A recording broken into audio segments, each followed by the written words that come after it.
Hi Hyde Park School of Dance families.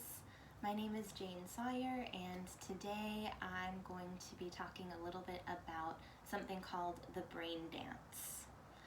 So the brain dance is a series of exercises that was developed by a dance educator named Anne Green Gilbert in 2000, and essentially it's a sequential and holistic way of warming up the body, but it uses the developmental landmarks that babies go through to develop their central nervous system to move through a series of exercises.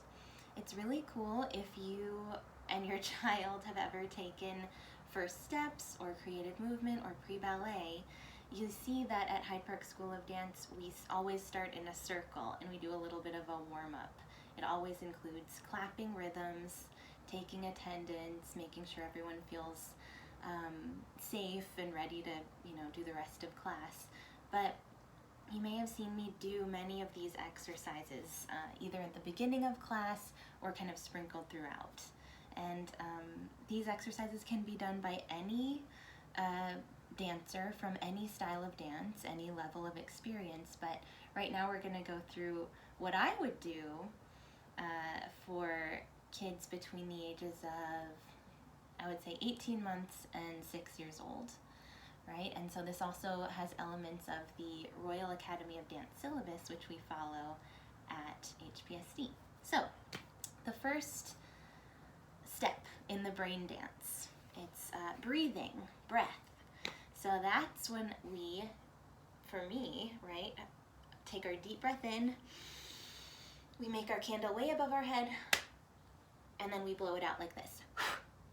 Okay, so you can do that 3 times. You can also, with your dancer, sit together and think about how else can we take 4 deep breaths together. Should we pretend we're smelling a beautiful flower? Should we pretend we're about to dive underwater?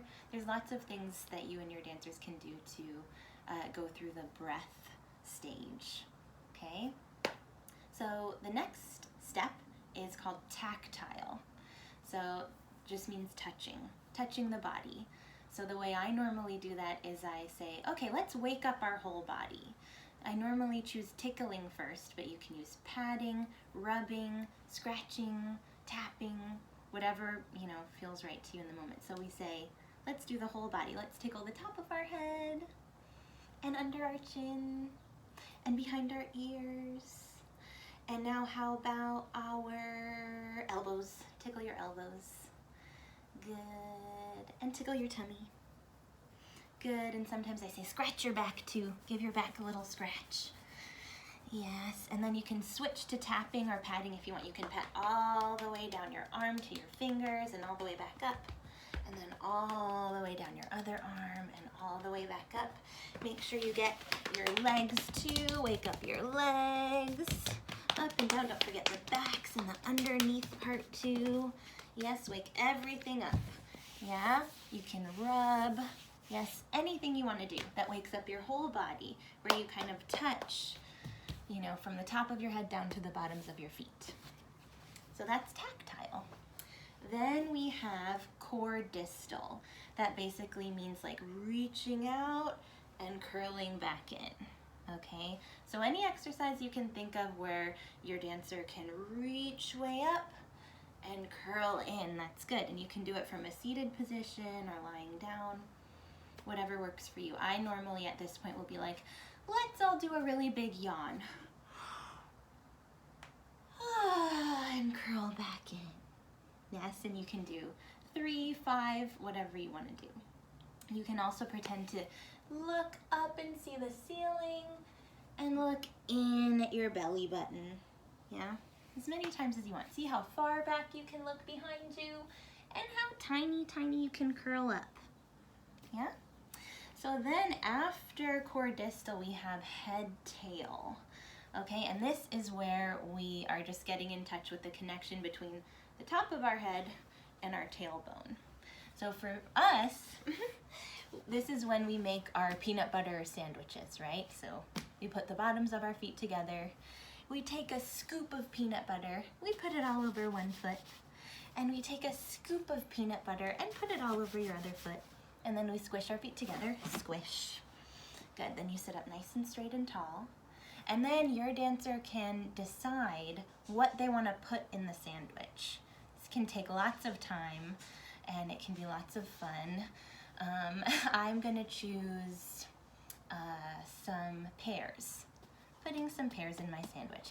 And then the exercise part of this is when we sit up nice and tall and we take our nose and we bend over, head to our feet, our sandwich, and we put it very close to our sandwich, and then we don't eat it yet, right? You don't gobble up the sandwich until you or your dancer says it's okay. This can be repeated as many times as you like. You can make as many sandwiches as you want to. This also is a good reminder, I think, for little dancers that eating and dance are not, disconnected. We have to eat our peanut butter sandwich so we have energy for the rest of class. Yeah? Okay, so that's head, tail. Then we move on to body side, right? Using one side of the body and then the other one.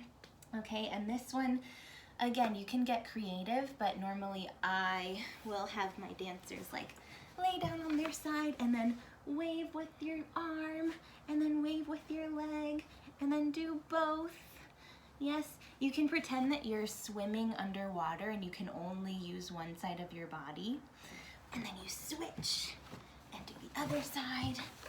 Wave your arms and then your legs and then both. Yeah, can get creative with that, but that's body side. Okay, then moving on, we can then do upper lower. So same vibe as body side, right? You're just experimenting with moving your upper body by itself and then your lower body by itself.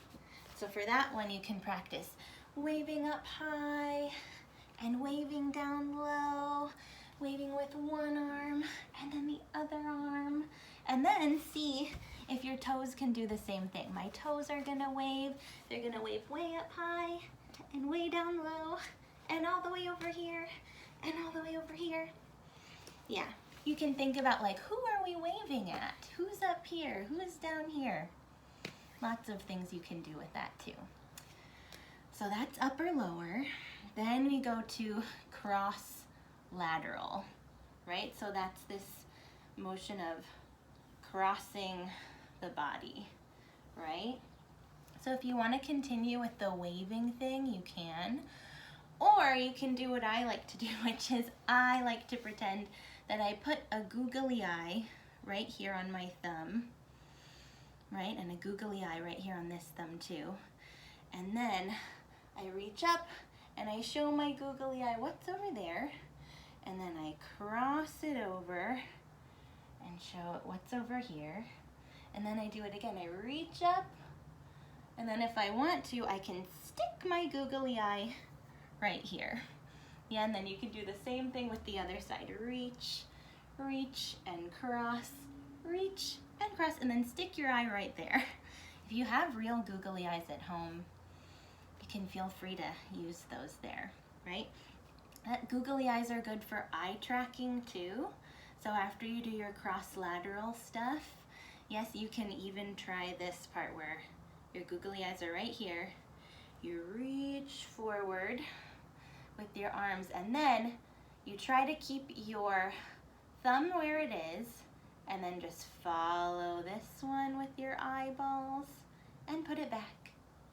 And then follow this one with your eyeball. Follow this one and put it back. And then you can have a little more fun and you can go up and down and all around. Yeah. Imaginary googly eyes or real ones will work in that case. Okay, the last step of the brain dance is vestibular movement. So that just means, to put it in very basic terms, it's just spinny movement or swingy movement. Anything where we're kind of playing with being off balance.